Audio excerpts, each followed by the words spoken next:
Hello दोस्तों, SM talk में आप सभी का स्वागत है। दोस्तों, मैं आपके लिए एक फिर से नया वीडियो लाया हूँ। इसमें मैं आपको बताने वाला हूँ जो भी स्टूडेंट एएलपी का एग्जामिनेशन दे रहे हैं, जिनका एग्ज़ाम हो चुका है रेलवे एएलपी का या टेक्नीशियन का देने वाले हैं। आप सभी को पता है कि रेलवे का जो टेक्नीशियन ग्रेड 3 या ग्रेड 1 है, उसका जो एग्जामिनेशन डेट निकाल दी गई है 19 दिसंबर से होने वाला है। तो आने वाले जितने भी रेलवे एग्जामिनेशन हाल फिलहाल में होने वाली है, उसके रिगार्डिंग आरआरबी यानी रेलवे रिक्रूटमेंट बोर्ड ने एक नया नोटिस जारी किया है। अब वो नोटिस किस विषय पे बताया गया है, क्यों इस नोटिस को जारी किया गया है? चूँकि इस नोटिस में ये बताया गया है कि सभी स्टूडेंट जो दे चुके हैं, उनके लिए तो नहीं, जो देने वाले हैं, उनके लिए बहुत ही महत्वपूर्ण नोटिस होने वाली है। तो वीडियो में शुरू से अंत तक बने रहिए, मैं आपको उस नोटिस से रिलेटेड जानकारी देने वाला हूँ कि किन बच्चों को उस नोटिस को फॉलो करना है, किन को नहीं करना है, क्योंकि ये बहुत ही इंपॉर्टेंट नोटिस है।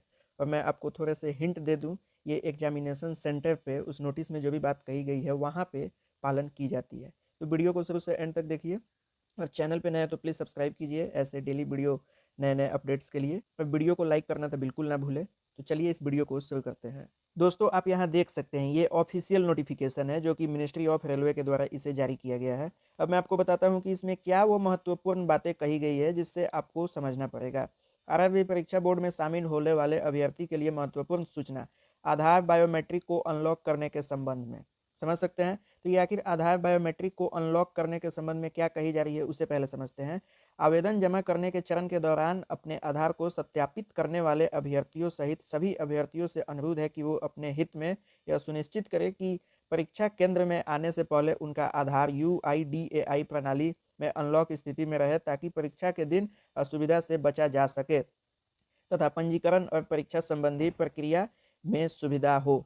अब इसका क्या मतलब है? आप सभी जानते हैं कि आप कोई भी जो सरकार एग्जामिनेशन लेती है, तो आप कोई भी एग्ज़ाम देने आप अगर सेंटर पे पहुंचते हैं तो आपसे वहां पे कुछ डॉक्यूमेंट मांगा जाता है, जैसे कि आधार कार्ड हो गया, पैन कार्ड हो गया, एक दो फोटो हो गया। तो इससे आपको एंट्री मिलती है। और जैसे आप कंप्यूटर रूम में घुसते हैं तो वहाँ पे आपका एक बायोमेट्रिक सत्यापन किया जाता है, यानी आपके जो फिंगर्स होते हैं, जो थंब प्रिंट लिया जाता है और उससे आधार से मैच किया जाता है कि जो स्टूडेंट इस फॉर्म को फिल किया है, क्या वही स्टूडेंट यहाँ आया है ना, उसके बदले कोई दूसरा स्टूडेंट तो एग्जाम देने नहीं ना आया है। इसीलिए यहाँ आधार बायोमेट्रिक लगाया गया है। अब रही बात कि आधार बायोमेट्रिक लॉक अनलॉक क्या है। तो देखिए, यूआईडीएआई जो आधार का ऑफिशियल वेबसाइट है, वहाँ एक ऑप्शन आता है कि अपने आधार को, जो थंब वाला सेक्शन है, क्या उसे आप लॉक करना चाहते हैं या अनलॉक करना चाहते हैं। अगर आप वहाँ से लॉक कर दिए तो आप कहीं भी अपना फिंगर लगाए तो वहाँ पे वो एक्सेप्ट नहीं होगा, क्योंकि वहाँ फिंगर आपका मैच ही नहीं होगा, क्योंकि आपने तो लॉक किया हुआ है। तो वहीं रेलवे रिक्रूटमेंट बोर्ड बोल रही है कि आप अनलॉक करके आएँ।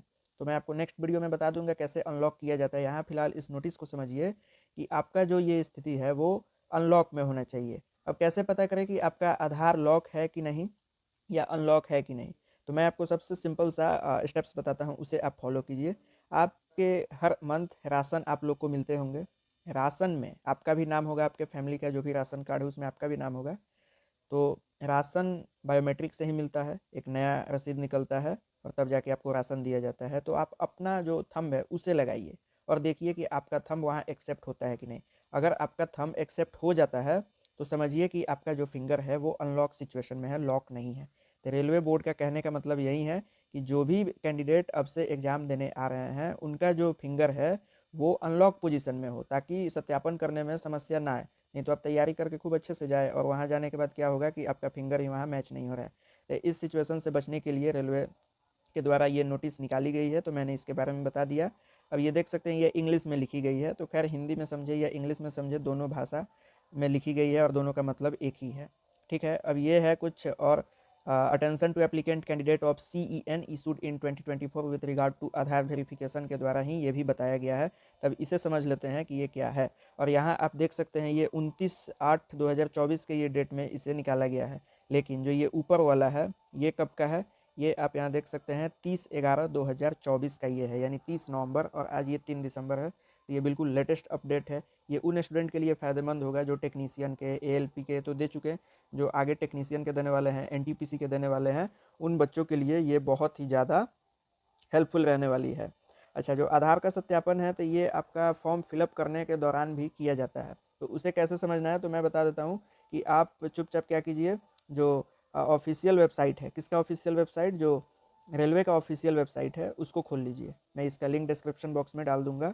और वहाँ आप जैसे यहाँ अप्लाई बटन पे क्लिक करेंगे, ऑलरेडी हैव एन अकाउंट, यहाँ क्लिक करने के बाद आपको यहाँ पे क्या करना है? लॉगिन हो जाना है। तो जैसे मैं यहाँ पे लॉगिन हो जाता हूँ और यहाँ I am not a robot यहाँ पे क्लिक करने के बाद और जो ये लॉगिन का ऑप्शन है यहाँ मैं क्लिक कर देता हूँ। तो अब देखिए मेरा यहाँ फ़ोटो आ गया कोना पे और यहाँ लिख रहा है general instruction, online application, applicant history, यहाँ अकाउंट डिटेल दे दिया है और यहाँ लिखा हुआ है link your account with DigiLocker. तो ये सब करने की कोई भी आवश्यकता नहीं है। जैसे आप नीचे आइएगा तो यहाँ कुछ नहीं लिखा हुआ है, ठीक है। व्हाट्स न्यू में कुछ नहीं लिखा हुआ है इस बॉक्स में। अगर मेरा आधार कार्ड उससे लिंक नहीं होता तो यहाँ पे लिखता है कि लिंक योर आधार कार्ड। तो अगर आपके साइड से यहाँ लिख रहा है कि लिंक योर आधार कार्ड तो आप उसे तुरंत लिंक कीजिए ओटीपी के माध्यम से, तब भी रेलवे ये समझ जाएगा कि आपका जो फिंगर है वो लॉक है या अनलॉक है। तो यही एक जानकारी थी जो कि रेलवे के ऑफिशियल नोटिफिकेशन द्वारा मैंने आपको बता दिया। तो आप इसे समझ जाइए कि किस तरह से करना है, मैंने बहुत अच्छे से समझा दिया। तो जैसे कि आपने देख ही लिया। और रही बात इस नोटिस के बारे में, तो मैं ये जो नोटिस है उसको मैं डिस्क्रिप्शन बॉक्स में इसका लिंक दे दूंगा, वहाँ से आप डाउनलोड कर लीजिए। तो बहुत अच्छे से आप तैयारी कीजिए, भगवान करे आप इस एग्ज़ाम में सफल हो। तो मिलते हैं नेक्स्ट वीडियो में, तब तक के लिए धन्यवाद।